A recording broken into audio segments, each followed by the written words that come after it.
शुका सारिखे पूर्ण वैराग्य जाचे, वसिष्ठा परिज्ञान योगेश्वराचे, कवी वाल्मिका सारिखा मान्य ऐसा, नमस्कार माझा सद्गुरु रामदासा. जय जय रघुवीर समर्थ. पुंडलीक वरदा हरि विठ्ठल श्री ज्ञानदेव तुकाराम पंढरीनाथ महाराज की जय.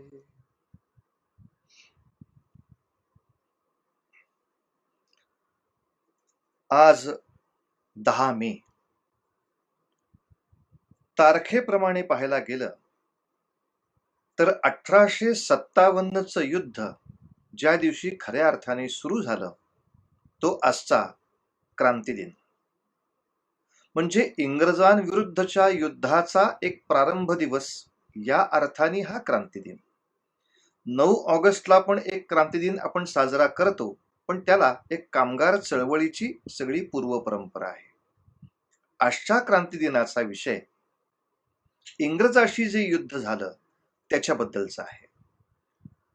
तर एखाद्या वेळेला मनात अशी शंका येणं शक्य आहे की अनेक एपिसोडमध्ये आपण समर्थांच्या वाङ्मयाचे अनेक पैलू पाहतो आहोत आणि समर्थ वाङ्मयाचा अतिशय सुंदर तऱ्हेनं प्रचार प्रसार व्हावा यासाठी हे दास म्हणे नावाचं पेज आपल्या ऋतुपर्णनी आणि त्याच्या अनेक सहकारी मित्रांनी म्हणून अतिशय सुंदर तऱ्हेनं चालवलंय. कारण गोष्ट खरीच आहे, आज अजूनही समाजामध्ये समर्थ वाङ्मयाचा जितका म्हणून प्रसार व्हायला हवा तेवढा होत नाही. आणि काही राजकीय स्वार्थासाठी रामदास स्वामींच्या बद्दल त्यांच्या विरोधी मत निर्माण करणारे अनेक बुद्धिवंत अशा दुष्ट शासनाच्या आशीर्वादाने प्रचंड प्रमाणात फोफावले आहेत. मोठी कठीण परिस्थिती आहे. म्हणजे एक वेळ विद्यार्थी थोडेसे भ्रमित आहेत, आपण समजू शकतो, कारण ते शिक्षकाच्या अधीन आहेत. शिक्षकही कित्येक भ्रमित आहेत, कारण दुर्दैवानी ते कुठल्या तरी सत्ताधीशांच्या कृपेच्या अधीन आहेत. पण सत्ताधीशही पराधीन आहेत, कारण त्यांना कुठल्या तरी पक्षाची नको असलेली विचार परंपरा चालवण्यापलीकडे आता पर्याय नाहीये. तेव्हा अशा सगळ्या विचित्र अवस्थेमध्ये असताना किमान अध्यात्माचा, संत वाङ्मयाचा योग्य तो प्रचार करू शकणारे, प्रसार करू शकणारे जे स्वतंत्र अभ्यासक आहेत त्यांच्याही स्वातंत्र्याची पंचाईत होऊन बसली हो. विचित्रपणा असा होतो आहे की अनेक कीर्तनकारांच्याही कीर्तनामधून असं आपल्याला ऐकायला येतं की हे समर्थांचं वाङ्मय काही आधारासाठी, प्रमाणासाठी उपयोगाचं नाही. अहो, ते मनाचे श्लोक म्हणजे काय? ते नुसतं आपलं जेवायच्या वेळेला म्हणायचे श्लोक आहेत, बाकी त्याच्यामध्ये काही अर्थ नाही. आता अशा तऱ्हेचे उद्गार हे जर अभ्यास करणारी माणसं काढू लागली, हे जर ईश्वर धर्माचा प्रचार करणारी माणसं काढू लागली, मग मात्र परिस्थिती फार गंभीर आहे, फारच चिंताजनक आहे. तेव्हा एखादा मनुष्य समर्थ भक्त आहे याचा अर्थ तो इतरांचा द्वेषी असत नाही. त्याला ज्ञानेश्वरी तेवढीच प्रिय असते, नामदेवांची गाथा तेवढीच प्रिय असते. आज रामदासी कीर्तनामध्ये किंवा नारदीय कीर्तनामध्ये सर्व संतांचे, अगदी शेख महम्मदांचे सुद्धा अभंग निरूपणासाठी किंवा प्रमाणासाठी घेतले जातात. पण दुर्दैवाने अजूनही सगळ्या कीर्तन शैलीमध्ये समर्थांच्या वाङ्मयाला प्रमाण मानलं जात नाही. याच्या मागे एक फार मोठं राजकीय षडयंत्र आहे, लक्षात ठेवा. ते षडयंत्र असं आहे की समर्थ वाङ्मयाचा प्रचार किंवा प्रसार किंवा शिवचरित्राचा योग्य त्या मार्गाने प्रसार किंवा प्रचार हे राष्ट्राचा अभ्युदय करणाऱ्या गोष्टी आहेत. आणि या भारतीय राष्ट्राचा अभ्युदय होऊ नये असं ज्यांना ज्यांना वाटतं किंवा याचा अभ्युदय होऊ द्यायचा नाही, या नोकरीवरती पाश्चात्य सगळ्या देशांनी ज्यांना इथं आपल्याला नोकरीला ठेवलंय, अशा सगळ्यांची पंचाईत होऊन बसते. आणि म्हणून हे फार मोठं कित्येक वर्षांचं राजकीय षडयंत्र आहे, की आपल्या सगळ्या सात्विक सज्जन आणि साधकांच्या पासून शिवसमर्थांना बाजूला करा. जमलं तर शिवाजीराजे आणि समर्थ यांनाच बाजूला करा. म्हणजे मग परिणामतः आपल्या राष्ट्राचं उत्कृष्ट वाटोळं आपल्याला पाश्चात्य लोकांचे पैसे खाऊन करता येईल. बरं, दुर्दैवाने ही सगळी करणारी आपलीच माणसं आहेत. आपलेच दात आपले सोट, किती त्रास द्यायचा. असो, त्यांच्या विषयावर फार चर्चा करण्यापेक्षा आपण आपल्या विषयाची व्याप्ती वाढवावी आणि आपल्या प्रचाराची व्याप्ती वाढवावी, हे सगळ्यात उत्तम आहे. आणि म्हणून आज जवळजवळ महाराष्ट्रभरामधले नव्हे, देशभरामधले अनेक समर्थ भक्त, समर्थ अभ्यासक आणि समर्थांच्या वाङ्मयाबरोबर इतरही अनेक ग्रंथांचं अध्ययन करणारे जे जे म्हणून प्रामाणिक विद्वान आहेत, त्या सगळ्यांनी समर्थांच्या वाङ्मयाला शिरोधार्य मानलेलं आहे. अगदी वारकरी संप्रदायामधले, महानुभाव संप्रदायामधले, दासगणू संप्रदायामधले आणि अशा तऱ्हेनं वेगवेगळ्या संप्रदायामधली जी अतिशय अभ्यासू अशी व्यक्तिमत्व आहेत, त्या सगळ्यांनी समर्थांना एकमुखाने मान्यता दिली आहे. ते या राजकीय षडयंत्राला बळी गेले नाहीत. सुदैव आपल्या महाराष्ट्राचं. तर विषय चालला होता तो इतकाच, की समर्थांबद्दलचे असे अनेक अनेक विद्वानांच्याकडून आपण त्यांचे वाङ्मयाचे पैलू ऐकतोय. सगळे पैलू मला ऐकायला मिळालेले नाहीत. काही काही वेळेला मी या प्रवचनाचा साक्षीदार किंवा श्रोता होतो आहे. पण माझ्या व्याख्यानापुरतं मी एक शंका या ठिकाणी प्रस्तुत अशी करतो, की बऱ्याचशा साधकांच्या मनामध्ये एक शंका आहे, की जिथे अध्यात्माचा विषय चालू आहे, जिथे परमार्थ साधनेचा विषय चालू आहे, जिथे नाम गायनाचा विषय चालू आहे, त्या ठिकाणी हे युद्ध, या मारामार्या, हे इतिहास, याचं काय स्थान आहे? याला कशाला इथं आणायचं? अहो, तुम्हाला इतिहासाबद्दल बोलायचं असेल तर तुम्ही इतिहासाची वेगळी मालिका करा ना. संतांच्या मालिकेमध्ये इतिहास आणि युद्ध या सगळ्या गोष्टी करायची काय गरज आहे? अशी शंका अनेकांच्या मनात आहे, येऊ शकते. त्याला आपण एक छान उत्तर द्याल, आणि ते उत्तर असं, की मुळात आपल्या सर्व संतांनी आपल्या आध्यात्मिक प्रगतीसाठी जे आधारभूत वाङ्मय आपल्याला दिलंय, ते सगळं वाङ्मय युद्धातलंच आहे. रामायण असलं तरी त्याच्यामध्ये रावणाशी असलेलं युद्ध आहेच. महाभारत असलं तर अनेक ठिकाणी अनेक वेळेला चालणारी युद्ध आहेतच. त्यातली भगवद्गीता, त्याचा आपल्याला सुलभ अनुवाद मिळाला, ती भावार्थ दीपिका, हे सगळे युद्धाच्या काळात जन्माला आलेले ग्रंथ आहेत, किंबहुना सज्जनांच्या रक्षणासाठी. परित्राणाय साधूनां विनाशाय च दुष्कृतां धर्मसंस्थापनार्थाय संभवामि युगे युगे, अशा तऱ्हेनं विनाशाय च दुष्कृतां म्हणजे युद्ध करून मी दुष्टांना मारण्यासाठी येतो, अशा भगवंताचं सगळ्या संतांनी स्तवन केलंय. नको रे बाबा, हा भगवंत युद्धच करतो, याचं स्तवन नको. अध्यात्माच्या साधनेला या युद्धाच्या सगळ्या परिकल्पना त्रास देतील आणि आपली आध्यात्मिक प्रगती प्रचंड काहीतरी कमी होईल. आपल्याला युद्ध वगैरे काही नको. मार खावा आणि शांतपणे देवानीच दिला म्हणून आपण त्याचे आभार मानावेत. अशा तऱ्हेच्या वाङ्मयाला संतांनी कधी हो म्हटलं काय? उलट ज्ञानेश्वरी सारखा ग्रंथ, जो गीतेची टीका आहे, तेच मुळात युद्धाला अर्जुन तयार नाही, त्याला युद्धाला उभा करण्यासाठी आलेली भगवद्गीता, त्याचा आधार आपल्याला सांगितला. अगदी सर्व संत सांगतात, संतांना सुद्धा युद्ध करावीच लागतात. हो, आता प्रत्यक्ष लोखंडाचं किंवा लाकडाचं शस्त्र घेऊन प्रत्येकाला मारलं पाहिजे युद्धामध्ये असं नसतं. कित्येक युद्ध ही वक्तृत्वाची युद्ध असतात. कित्येक युद्ध ही समाजाविरुद्धच्या अशा रूढींनी आपल्याला समाजाला प्रबोधन करणारी असतात. पण रात्रंदिन आम्हा युद्धाचा प्रसंग, अंतर्बाह्य जग आणि मन याच्यामध्ये जगाशीही ते जग चुकत असेल तर त्याच्याशी युद्ध करणं, हे संतांनी आपल्या जीवनात आवश्यक मानलंय. आळंदीतली माणसं, पैठणमधली माणसं चुकीचं वागतायत तर वागू दे ना चुकीचं. आपल्याला झालंय ना नाथांचा अनुग्रह, बास आपल्याला आपले सगळे चमत्कार जमतायत ना, कशाला लागा यांच्या नादाला. असा विचार ज्ञानोबांनी केला नाही. त्यांच्याबरोबर वाद करून नव्हे, कित्येक वेळेला त्यांच्याबरोबर संवाद करून त्यांच्या विरोधालाही न जुमानता भावार्थ दीपिकेचा प्रसार करून त्यांच्या मनातल्या सर्व दुष्ट कल्पना, वासना या सगळ्या शत्रूंचा निपात करायचा आयुष्यभर प्रयत्न केलाय. जेव्हा शैव, वैष्णव किंवा जाती जातीमधला प्रचंड वाद समाजामध्ये होता, तेव्हा विठ्ठल भक्तांच्या मध्ये हा वाद असता कामा नये यासाठी नामदेव महाराजांनी, एकनाथ महाराजांनी अखंड युद्ध केलंय समाजाशी. तुकोबांनी तर भले तरी देऊ कासेची लंगोटी पण नाठाळाचे काठी हाणू माता इथपर्यंत संत वाङ्मयाला आणलेला आहे. काही वेळेला असं वाटतं की ज्ञानेश्वर माऊली म्हणताना असं म्हणते की जे खळांची व्यंकटी सांडो तया सत्कर्मी रती वाढो, की खळ लोकांचं खलत्व जाऊ दे, त्यांच्या देहाचा विनाश काही मला अभिप्रेत नाही. मग तुकोबा एकदम डोक्यात काठी घालण्यापर्यंत काय येतात? याचं कारण लक्षात घेण्यासारखं आहे. हा कालखंड नीट पहा.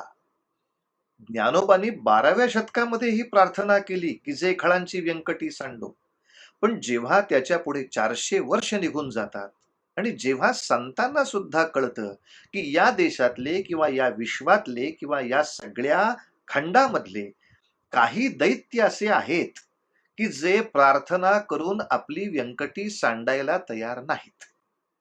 मग आता कितीही प्रार्थना करून जर व्यंकटी सांडत नसतील तर खूप प्रयत्न करून जो शिकत नाही त्याला नाठाळ असं म्हणतात. तेव्हा या नाठाळासाठी त्यांनी सन्मार्गावर चालावं म्हणून काठीचा चोप द्यायला सुद्धा आता हरकत नाही. हे 400 वर्षानंतर आलेले उद्गार आहेत. मग आध्यात्मिक चमत्काराबरोबर, आध्यात्मिक त्याच्या मनाच्या बदलाबरोबर त्याला वेळ प्रसंगी थोडस कडवट देहाला शासन करावं लागलं तरी करावं, अशा तऱ्हेच्या युद्धाला तुकोबा प्रवृत्त होऊ शकतात. इतकंच नव्हे तर जे छत्रपती शिवाजी राजे हातामध्ये भवानी तलवार घेऊन हजारो शत्रूचा खणखणीत निपात करायला उभे राहतात, अशा शिवछत्रपतींच्या पाठीवर थाप द्यायला, त्यांच्या मस्तकावर हात ठेवायला तुकोबा तयार असतात. रामचंद्रांचा कोणी पराक्रम सांगितला, गोपाल कृष्णांचा सांगितला, पांडवांचा सांगितला, तर अलीकडचे बरेच लोक आम्हालाच सांगतात अहो ते देव होते, त्यांनी पराक्रम केले, त्यांची देव म्हणून कौतुक ठीक आहेत, आता कशाला हे करता, आता असं वागलं म्हणजे मग आतंकवादी होतील माणसं. पण जेव्हा प्रभू रामचंद्रांच्या चरित्राच्या त्या पाऊलवाटेनं शिवाजीराजांनी आपली वाटचाल केली, गोपाळ कृष्णांच्या मुत्सद्दीपणाच्या वाटेनं शिवछत्रपतींनी वाटचाल केली, तेव्हा अहो रामकृष्णाचं ठीक आहे, शिवाजीराजांनी कशाला असं वागलं पाहिजे असं न म्हणता, अरे जो जो कोणी वागतोय त्याच्या पाठीशी उभं राहणं. तुम्ही आमच्या कीर्तनाला वगैरे येत जाऊ नका बरं का, तुम्ही आपल्या तलवारी काढता, कसा कसा हातपाय तोडता, समोरच्यांची रक्त, आमच्या अध्यात्माला हे चालत नाही, असा कुठलाही नेभळा प्रचार न करता, अरे उलट परित्राणाय साधूनाम करायचं असेल तर विनाशाच्या दुष्कृतांना पर्यायच नाही जगामध्ये. जेव्हा शत्रूचं भंजन नीट होऊ शकतं तेव्हाच भजन आणि भोजन नीट होऊ शकतं. अन्यथा सज्जनांच्या तोंडचं भोजन आणि सज्जनांच्या हृदयातलं भजन हे त्यांच्या देहासकट थांबवायची ताकद त्या भंजकांमध्ये असते. आणि एवढ्याचसाठी नामाच्या शक्तीनं प्रल्हाद संकटातून तरतो, पण ते नाम त्याचं ते संकट थांबवत नाही. शेवटी नरसिंह रूपात कोणीतरी यावं लागतं, हिरण्यकश्यपूला व्यक्तिशः फाडावा लागतो. याला देवालाही पर्याय नाही, मग देवभक्तांनी त्याच्यामध्ये का उगाच डोकं चालवावं.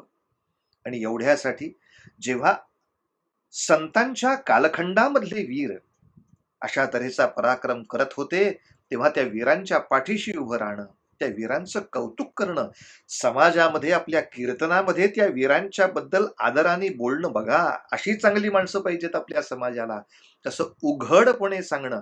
ते खाजगीत सांगू आम्ही तुम्ही चांगलं करताय, पण आम्ही आमच्या प्रवचनात काही सांगणार नाही हो तुम्ही खूप चांगले आहात म्हणून, असला कुठंही घाबरटपणा पोचटपणा न करता अगदी तुकोबारायांनी सुद्धा खणखणीत आग्रह केलाय आणि शिवछत्रपतींना आपल्या कीर्तनामध्ये सुद्धा सन्मान दिलाय.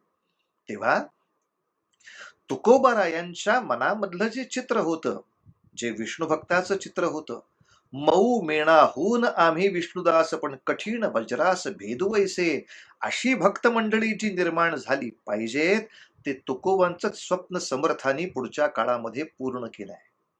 की ज्यामध्ये त्यांनी असे एक एक रामदासी तयार केले, 1100 मठांची स्थापना केली भारतभर आणि त्याचे महंत निर्माण केले आणि त्या सगळ्यांची आध्यात्मिक प्रगती ही जबरदस्त, त्याबरोबर नित्य उपासना तीही अत्यंत कठोरपणे जबरदस्त आणि त्याचबरोबर स्वतःचा शरीराचा व्यायाम, राजकारणावरती लक्ष आणि त्या राजकीय सगळ्या घडामोडींमध्ये आवश्यक तो चंचू प्रवेश, या सगळ्याला समर्थांनी सातत्याने मान्यताच दिली.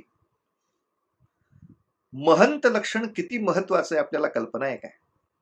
मी 1857च्या युद्धाबद्दल तर बोलीनच, पण 1857च्या युद्धानंतर जी एक मोठी राजकीय चळवळ भारतामध्ये सुरू झाली, यामध्ये अनेक मोठ्या लोकांची नावं आपल्याला माहिती आहेत, आपल्याला घेऊ शकता, ती घेता येतीलही. अगदी महात्मा गांधींनी सुद्धा ज्यांना गुरुस्थानी मानलं, असे गोखले, गोपाळकृष्ण गोखले यांनी जेव्हा काँग्रेसचा कार्यकर्ता कसा असावा, आपल्या या राष्ट्रीय पक्षाचा एखादा प्रचारक कसा असावा, त्याची आचारसंहिता काय असावी, अशी त्यांना लिहायची होती, त्या पक्षासाठी लिहायची होती. तेव्हा गोपाळकृष्ण गोखल्यांच्याकडेच त्यावेळेला सचिव असणारे आपले शंकरराव दे यांना त्यांनी सांगितलं की दासबोधामधली समर्थ रामदास स्वामींनी लिहिलेली ती महंताची लक्षणं जरा मला काढून द्यावं का, ती लक्षणं डोळ्यासमोर ठेवून मला माझ्या राजकीय पक्षाचा प्रचारक किंवा कार्यकर्ता कसा असावा हे मला लिहायचं आहे. आपण कल्पना करू शकता, महात्माजींनी अनेक वेळेला सांगितलंय, अहो तुम्ही कसा प्रचार चांगल्या गोष्टीचा करायचा, यासाठी कशाला उघड डोकं खाजवता, नुसता दासबोध वाचा, तुम्हाला अनेक गोष्टी त्यातल्या समजून जाणार आहेत. लोकमान्य टिळक सज्जनगडावर कित्येक वेळेला वास्तव्याला येत, आज सज्जनगडावर आपण गेलो तर पहिली कमान त्यांच्या नावाची हे आपल्या लक्षात येईल. याच बरोबर अनेक अनेक अनेक वीरांनी समर्थांचा आणि शिवरायांचा आदर्श आपल्या समोर ठेवलाय. तर सांगायची गोष्ट अशी की शिवरायांच्या कालखंडातही समर्थांचं वाङ्मय या महाराष्ट्राच्या मनगटामध्ये विनाशायाचे दुष्कृताम याची शक्ती प्रवृत्त करत होतं आणि धर्मसंस्थापनार्थाय अशी साधना हातातल्या माळेनं करून घेतच होतं. शिवछत्रपतींचा कालखंड आहे, त्याच्या पुढे शंभूराजांचा कालखंड आहे, त्याच्यानंतर प्रचंड मोठा पेशवाईचा कालखंड आहे. या पेशवाईच्या कालखंडातलं एक कौतुक आपल्याला सांगतो मुद्दाम, ते असं आहे की समर्थ रामदास स्वामींनी आग्रहपूर्वक रामरायाची उपासना जशी आणली तशी हनुमंताची उपासना आणली. पण हनुमंताच्या अंगामध्ये प्रचंड मोठ्या शक्ती असताना सुद्धा रामचंद्रांना बाजूला करावं आणि मीच सत्ताधारी व्हावं असं कधीही मनात न येता, रामचंद्रांसारख्या पुरुषोत्तमाची माझ्याकडून आयुष्यभर नव्हे, जन्मजन्मी नव्हे, आता चिरंजीव पदी मिळालाय तर क्षणोक्षणी सेवाच घडावी अशी इच्छा मारुतीरायांनी व्यक्त केली. आणि खरंच अशी मारुतीरायांनी जी भक्ती केली त्याचा जो प्रसार समर्थ रामदास स्वामींनी आणि सर्व मागच्या संतांनी सुद्धा महाराष्ट्रामध्ये अखंड केला, याचा परिणाम त्या काळामधल्या शिवछत्रपतींच्या, शंभूराजांच्या, सर्व सरदारांच्या मनामध्ये तो हनुमंत रुजला, तो रक्ता रक्तामध्ये आला. त्यामुळे आज शिंदे सरकार असतील, होळकर सरकार असतील, गायकवाड असतील, पवार असतील, या सगळ्यांच्या मनगटामध्ये भोसल्यांच्या बरोबरीची ताकद होती हो. पण तरी सुद्धा सातारच्या शाहू राजांना म्हणजे भोसले कुटुंबियांना बाजूला करावं आणि आपणच राज्य घ्यावं असं कधीही मनात न येता, ही शिवछत्रपतींची गादी, ही शंभूराजांची गादी, या ठिकाणी जे हे लोकोत्तर महात्मे आले त्या गादीची सेवा आयुष्यभर करू, जन्मोजन्म करू, अशा तऱ्हेनं एक दासभाव, एक नम्र भाव सगळ्या भारतामध्ये पसरलेल्या या सरदारांच्या मनामध्ये राहिला. हे सगळ्यात मोठं कौतुकाची गोष्ट आहे, लक्षात घ्या. हे तर कोणीही म्हणू शकत होतं. सारखं सारखं शाहूराजाने छत्रपती व्हायचं असेल तर आम्ही 20-20 वर्ष एवढी स्वराज्यासाठी युद्ध केली, आम्हाला नाही का राजे व्हायचं? जसं अलीकडे भांडतात, ह्या टर्मला मला नाही का होता येणार, मग पुढच्या टर्मला तुम्ही व्हा की. ही अशी खेरापती वाटल्यासारखी नेतृत्व वाटण्याची धंदे आपल्याकडे सुरू झाले. पण या लोकांना आयुष्यात कधी, म्हणजे महाभारतात असं युद्ध झालं होतं की धर्म सारखा राजा झाला तर मग दुर्योधन म्हणणार मला नाही राजा होता येणार. शिवाजी राजांच्या कालखंडामध्ये तो हनुमंत असा रक्ता रक्तात रुजला की ज्यायोगे हे वाद कधी आलेच नाहीत. तानाजी मालुसऱ्यांच्या मनात सुद्धा असं कधी येणार नाही की सारखे शिवाजी राजेच का म्हणून तिथे राज्यावर बसणार, मी पण काही वेळेला काही टर्म माझ्या हातात असल्या पाहिजे. अरे कशाला? या भगवंताच्या कार्यामध्ये केवढी मोठी सेवा करायची संधी देवानी आपल्याला दिली, केवढे मोठे आभार आहेत. या मारुतीरायांच्या भक्तीची, या हनुमंताच्या या सगळ्या भक्तीची जी बीज रोपणा या समर्थ रामदास स्वामींनी आणि त्यांच्या सर्वच्या सर्व महंतांनी अवघ्या भारतात केली, त्याची ही फळं आपल्याला पाहायला मिळतात. लक्षात घ्या, फळावरून त्या काळातल्या वाङ्मयाच्या प्रसाराची आणि प्रचाराची ताकद ओळखायला लागते. प्रत्येक आंब्याच्या झाडाच्या प्रत्येक चांगल्या आंब्याला तिथली माती आणि तिथलं पाणी असं लागलेलं नसतं. त्याच्यावरच्या मातीवरनं आणि पाण्यावरनं कळत नाही, पण त्या आंब्यावरनं शहाण्या माणसाला तरी कळलं पाहिजे की किती चांगल्या प्रकारचं खत याला मिळालंय. खत ही अशी सहज सगळ्यांना दिसणारी गोष्ट नाही हो. शंभूराजांच्या कालखंडानंतर औरंगजेबाच्या हुकमाने 1100 मठांपैकी अनेक रामदासांच्या मठांचा नाश करण्यात आला आणि किंबहुना ह्या सगळ्या परकीय आक्रमकांना या मठांचे नाश करण्याची अशी आज्ञा दिली गेल्यामुळे बरेचसे सात्विक सद्भक्त असा विचार करायला लागले, नको रे बाबा, समर्थांना सुद्धा मी मानतो असं म्हटलं की काही ना काही आक्रमण येतंय, कुणी ना कुणी शत्रू त्रास देतोय, त्यामुळे आपल्याला आपला जो भेकडपणा आहे की आपल्याला शत्रूचा आघात सहन करता येत नाही, या भेकडपणावर आपण उदारपणाचं पांघरुण घालू. आम्हाला काही समर्थ वगैरे माहीत नाहीत की आम्ही काही त्यांना ओळखत नाही का, तर रट्टे बसायला नकोत आणि ते सहन करण्याची आपल्यामध्ये ताकद नाही हे लोकांना कळायला नको. यासाठी सगळ्या भेकडांनी उदारपणाचं पांघरुण घेतलं. पण तरी सुद्धा या सगळ्या भयानक संकटातूनही जे काही 200-250 मठ शिल्लक राहिले त्यांनी पुढच्या अखंड कालखंडामध्ये हे कार्य करत राहिले. सगळ्या भारतभर मारुतीरायाची उपासना. आपण कल्पना करा, अहो बाजीराव पेशव्यांच्या पराक्रमाची तलवार ज्याचा दरारा लाहोरपर्यंत पोचला होता, रघुनाथराव पेशव्यांच्या तलवारीचा दरारा जिथे काबूलपर्यंत पोचला होता, तेव्हा अशा सगळ्या पेशव्यांच्या इतक्या मोठ्या अशा वंशाला सुद्धा कधीही शाहूराजांनी आज्ञा केली तर हात जोडून स्वामींची आज्ञा शिरोधार्य असंच मानण्याची जी वृत्ती मिळाली, ही वृत्ती समर्थांच्या शिष्यांच्या या प्रचाराने मिळते महाराज, या मारुतीरायांच्या सगळ्या भक्तीच्या प्रसाराने मिळते. पानिपताच्या युद्धानंतर म्हणजे 1760 नंतर साधारण मुघल सत्ता खेळखेळी झाली आणि मुघल सत्ता खेळखेळी झाली त्याच्यानंतर पुन्हा एकदा आपली हिंदवी स्वराज्याची सत्ता सगळ्या भारतभर प्रसृत झाली आणि नंतर इंग्रज नावाचा हा जो परकीय म्लेच्छ, त्यांनी आपल्या वंचकतेनं, फसवेगिरीनं आपले हातपाय रोवायला सुरुवात केली. मी मुद्दाम सांगतो, इंग्रजांनी आपल्यावर जे राज्य केलं ते प्रचंड मोठ्या फसवेगिरीनं केलं. इंग्रजांनी आयुष्यात कधी एक नियम पाळलाच नाही. प्रत्येक व्यक्तिगणिक त्यांचा नियम बदलत असे. जो आपल्या फायद्याचा असेल त्याच्या सगळ्या गोष्टी मान्य करायच्या, जो आपल्या फायद्याचा नसेल त्याला सगळ्या गोष्टीमध्ये अडकवायचं. तुमचं राज्य आम्ही खालसा करणार, आम्ही आमच्या ताब्यात घेणार का?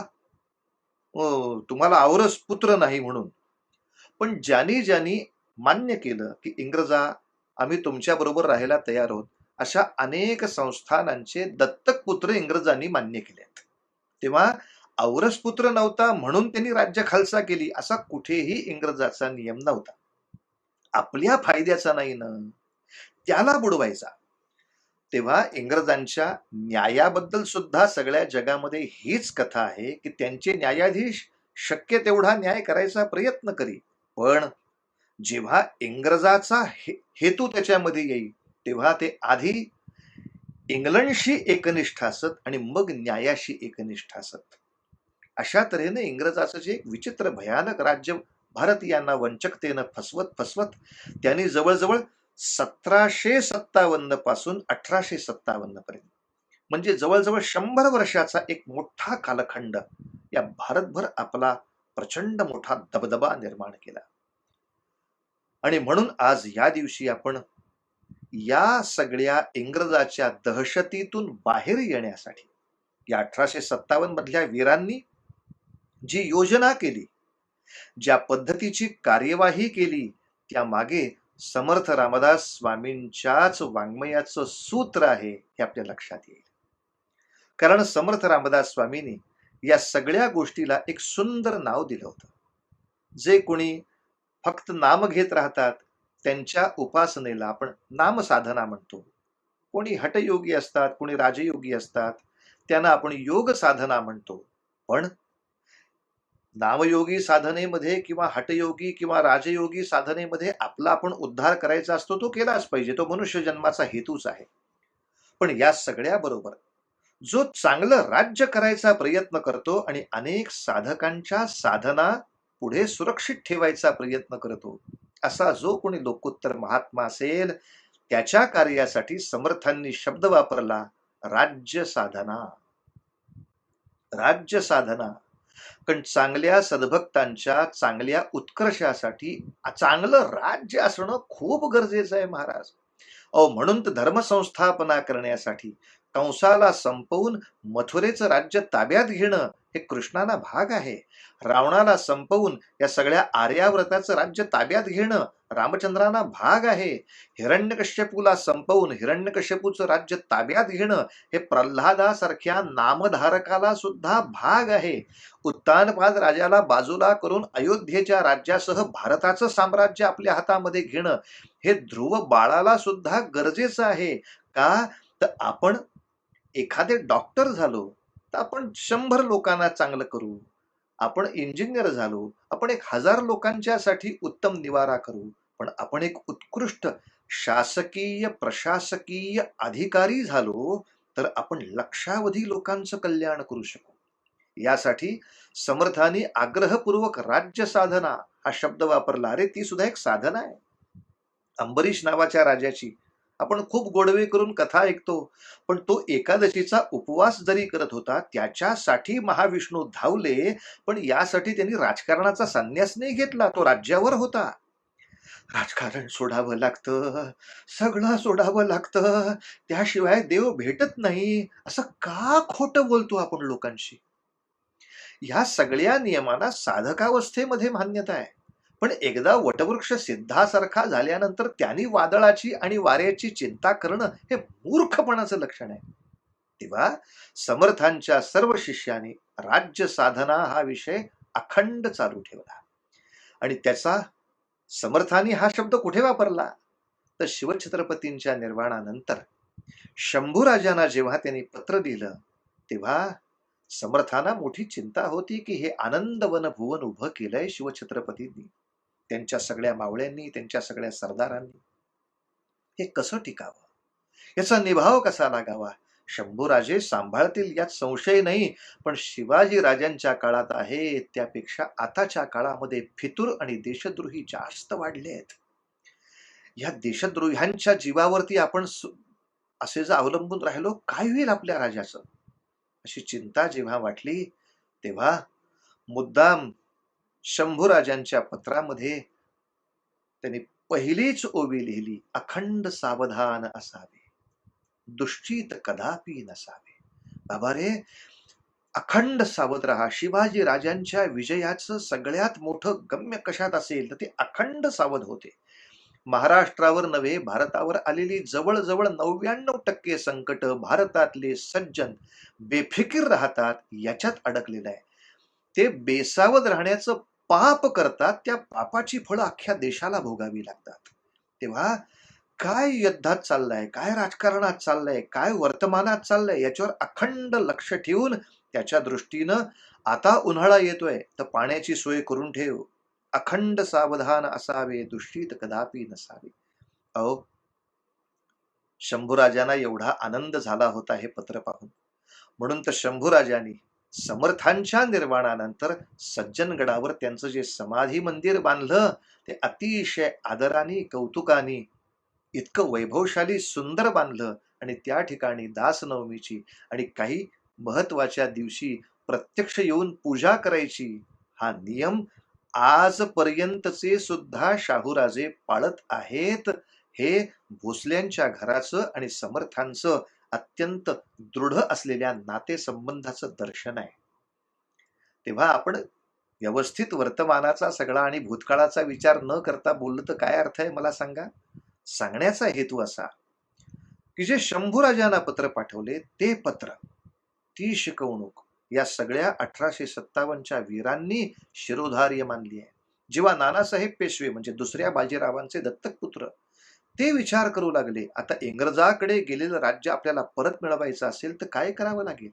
काय योगायोग आहे पहा. मराठी राज्य संपवून शनिवार वाड्यावरती आपलं युनियन जॅक लावून या पेशव्यांना तिथून जे इंग्रजांनी उचललं ते ब्रह्मावर्ताला नेऊन ठेवलं बिठूरला. आणि या बिठूरच्याच अंगणामध्ये या युद्धातले 3 सेनापती तयार होत होते. एक नानासाहेब पेशवे, एक झाशीची राणी आणि तिसरे तात्या टोपे. हे तिघ एकत्र वाढले, एकत्र शिकले. या तिघांनी जो एकत्र विचार केला की इंग्रजी राज्य कसं उलथून लावावं, यासाठी काय करावं लागेल, तर समर्थांच्या वाङ्मयाचा आधार पहिला घेतला गेला. बाबा रे, हे जर करायचं असेल तर सकल सुखाचा त्याग. आयुष्यामध्ये आता आपल्या स्वतःच्या सुखाकडे पाहायचं नाही, अशी योग साधना करता आली तरच राज्य साधना जमणार आहे. सकल सुखाचा त्याग करुणी साधिती जे योग, ती राज्य साधनाची लगबग केली असे. तिघांनी आपापल्या सुखावरती तिलांजली दिली. अनेक लोकांचा आज प्रचाराचा मुद्दा असा आहे की नानासाहेब परत पेशवाई आणण्यासाठी लढले.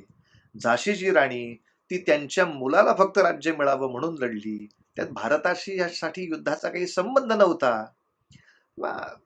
अशा सगळ्या मूर्खांना हात जोडून थोडं बाजूलाच ठेवावं आणि शहाण्यांनी किमान अभ्यासकांसमोर सुंदर तऱ्हेनं जो इतिहास आहे तो मांडावा. 1857 या साली मे महिन्यामध्ये युद्ध करावं हे 10 वर्ष आधी ठरलं होतं. या तिघांनी ते 10 वर्ष आधी ठरवलं होतं आणि 10 वर्ष संपूर्ण भारतामध्ये त्याचा प्रचार आणि प्रसार चालू होता. 10 वर्ष आधी ठरवताना नानासाहेबांचं राज्य काही 10 वर्ष आधी गेलेलं नव्हतं. या युद्धाच्या पूर्वी 10 वर्ष काही झाशीच्या राणीचं राज्य कोणी खालसा केलेलं नव्हतं. तेव्हा त्यांची राज्य खालसा केली म्हणून त्यांनी युद्धाला नाही प्रारंभ केला. लक्षात ठेवा, ते युद्धामध्ये उतरलेत हे इंग्रजाला कळल्यामुळं त्यांनी त्यांची राज्य खालसा केली. ज्यांनी इंग्रजाच्या हाताला हात लावले त्यांची सगळी संस्थानं सुरक्षितच राहिली आहेत. त्यांना कुठे त्रास झालाय कुठे, याचा अर्थ लक्षात घ्या. क्रमच बरोबर उलटा आहे. पण आपलं संस्थान गेलं तरी चालेल, याच्या पुढे आपल्या वंशजांना सुखाचे दिवस नाही दिसले तरी चालतील, भारताला सुखाचे दिवस दिसले पाहिजेत. म्हणून समर्थांचा जो मुख्य मुद्दा सकल सुखाचा त्याग करुणी साधिजे तो योग. इथे साधिजे हा शब्द ज्ञानेश्वरीशी साधर्म्य दाखवणारा आहे. बोलीजे करीजे असं ते असा साधला पाहिजे योग. साधिजे तो योग राज्य साधनाची लगबग केली असे. आणि याच्या पुढचीही ओवी बघा कशी अगदी तंतोतंत झालेली आहे. बहुत लोक मेळवावे. बाबा रे, 400 वर्षापूर्वी कधीतरी सगळी भक्तांची मांदियाळी आली आणि आषाढी कार्तिकीची वारी सुरू झाली म्हणजे सगळं संपतं असं नाही. परत नाथांच्या काळामध्ये बहुत लोक मिळवावे करावंच लागतं. परत तुकोबांच्या काळामध्ये बहुत लोक मिळवावे करावंच लागतं.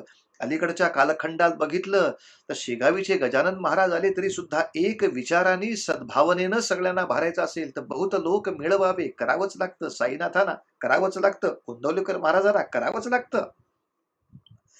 आम्ही 5च असलेले पुरे अशी अल्पसंतुष्टता बाजूला करून आमचे 50 लाख असले पाहिजेत, यासाठी अनन्वित कष्ट करणं. यासाठी समर्थांचा अतिशय सुंदर शब्द आहे. आम्ही आपले 4 जण आहेत ना प्रामाणिक, आम्ही आमचे 4 जण करतोय ना काम. अरे 4 जणांनी नाही होत बाबा. एक तिरडी उचलायचं काम सुद्धा 5व्या माणसाशिवाय नाही करता येणार आहे. काय उगाच चेष्टा सांगतात, 4 माणसं असली की पुरे, 10 माणसं असली की पुरे.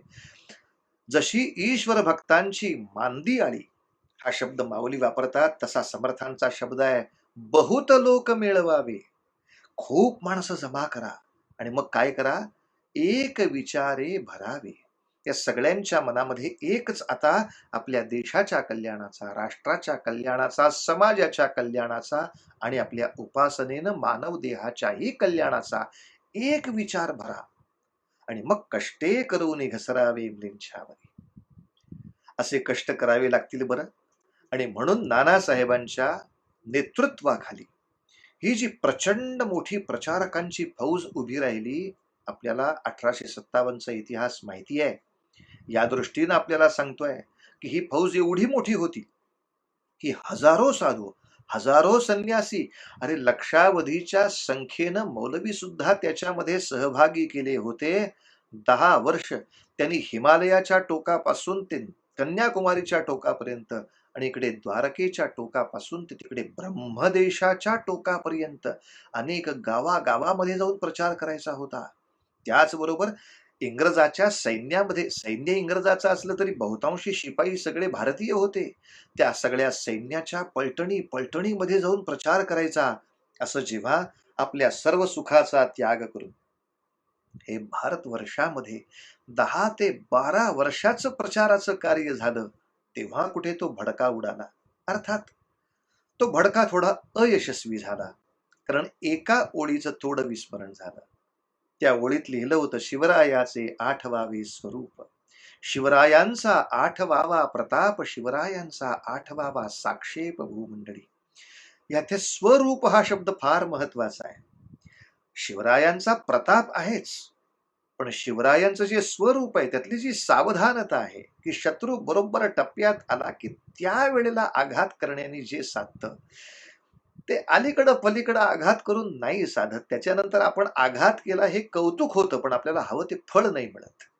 या दृष्टीनं थोडीशी असावधानता किंवा थोडीशी उतावीळपणाची गोष्ट नडली आणि 10 मे या दिवशी या युद्धाला प्रारंभ झाला खरा.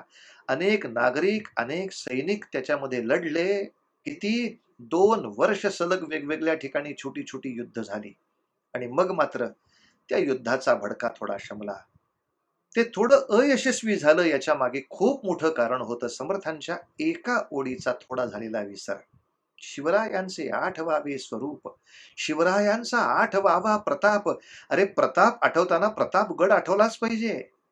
अफजल खान पुरेसा तावडीत सापडणं, त्यासाठी संपूर्ण जावळी त्यांनी पक्की करून घेणं, हे सगळं झाल्याशिवाय आघात नाही केला राजांनी.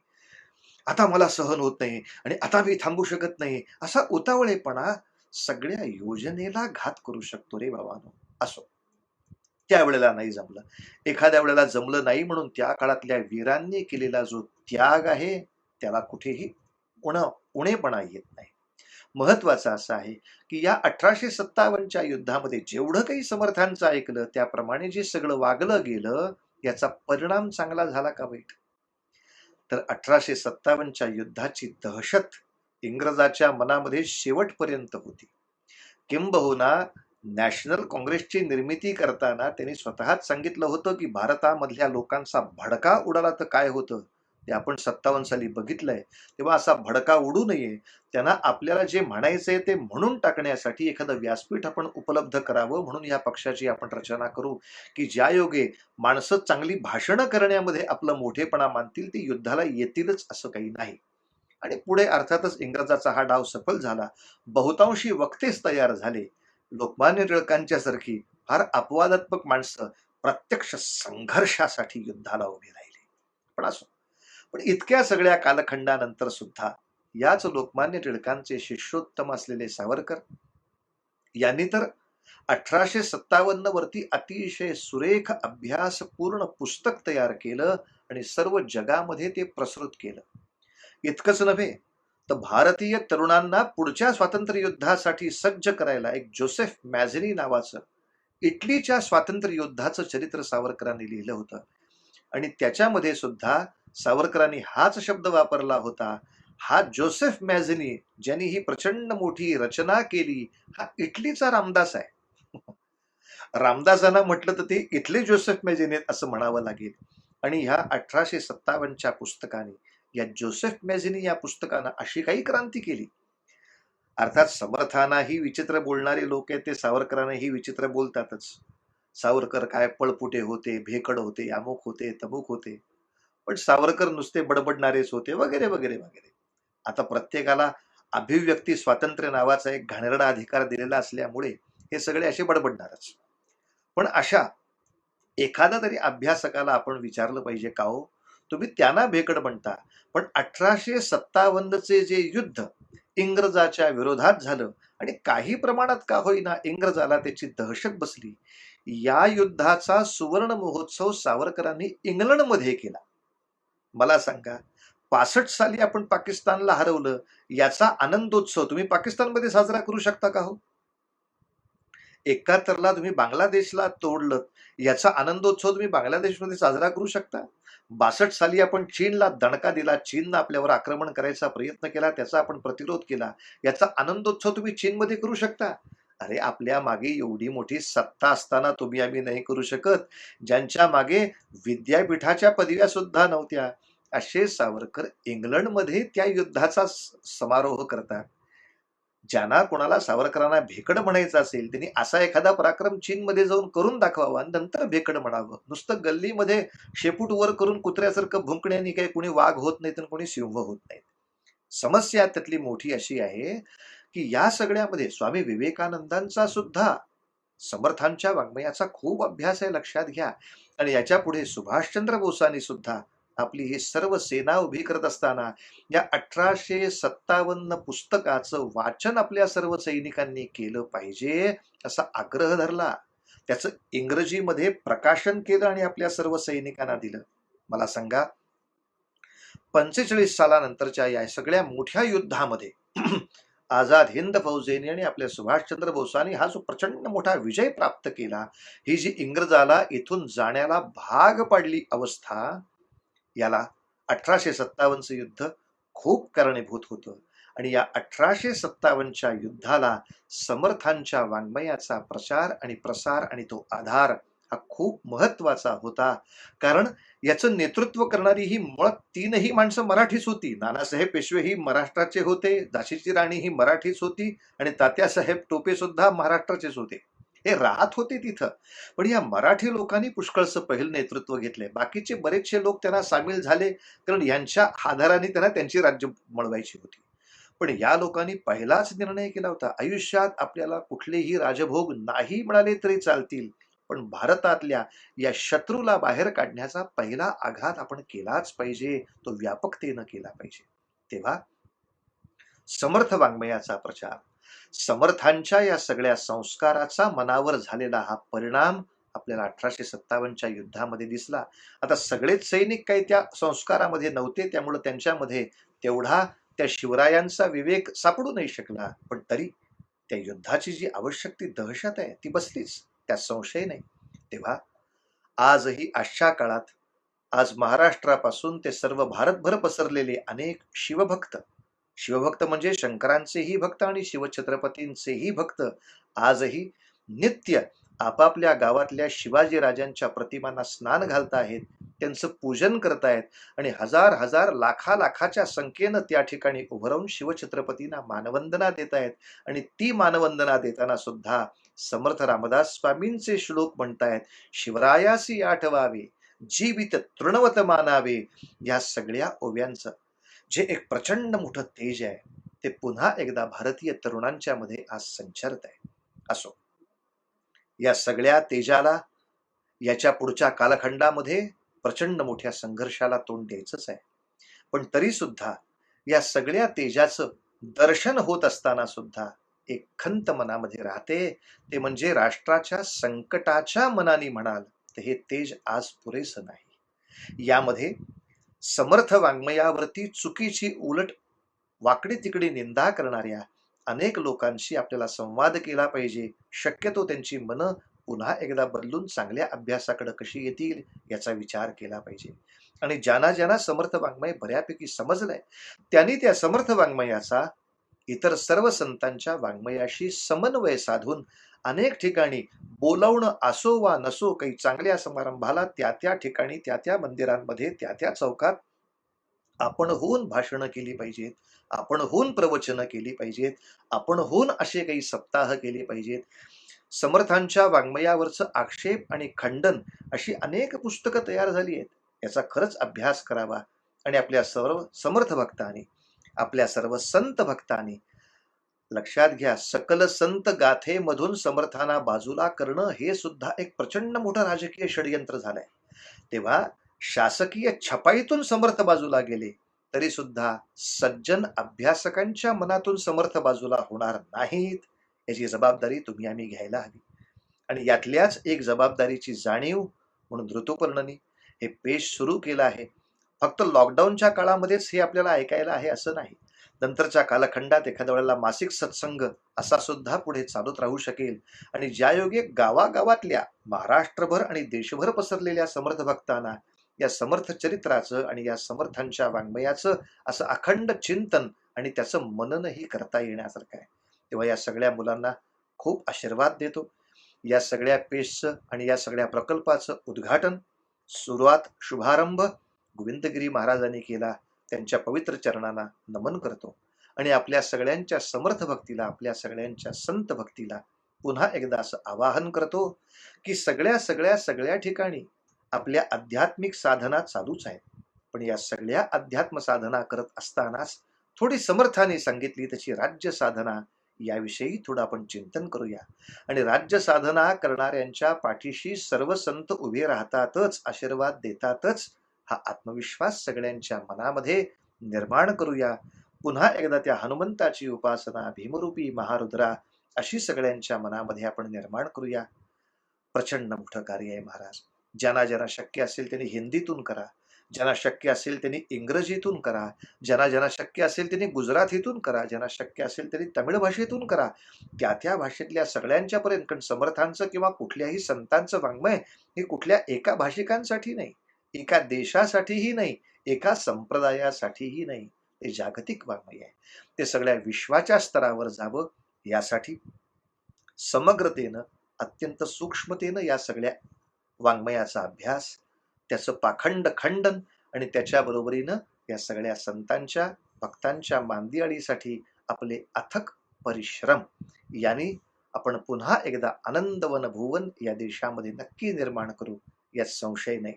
या सगळ्या प्रकल्पामध्ये आपण या क्रांती दिनाच्या निमित्तानं, या 10 मे 1857च्या युद्धाच्या स्मृती दिनाच्या निमित्तानं ह्या विषयावर तुमच्याशी मला चर्चा करण्याची संधी उपलब्ध केली.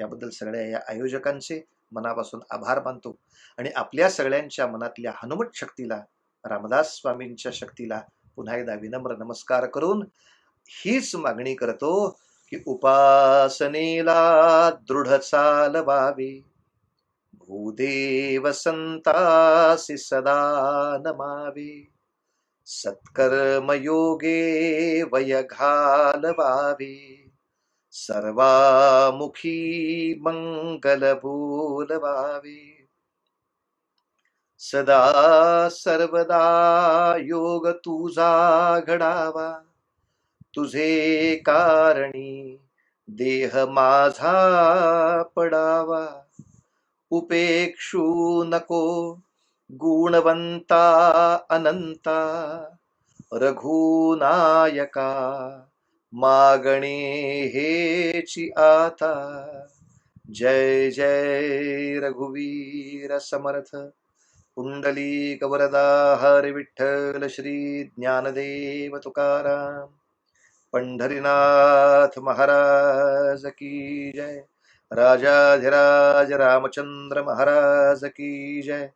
महारुद्र हनुमान की जय. छत्रपती शिवाजी महाराज की जय. हिंदू धर्म की जय. भारत माता की जय. जय जय रघुवीर समर्थ.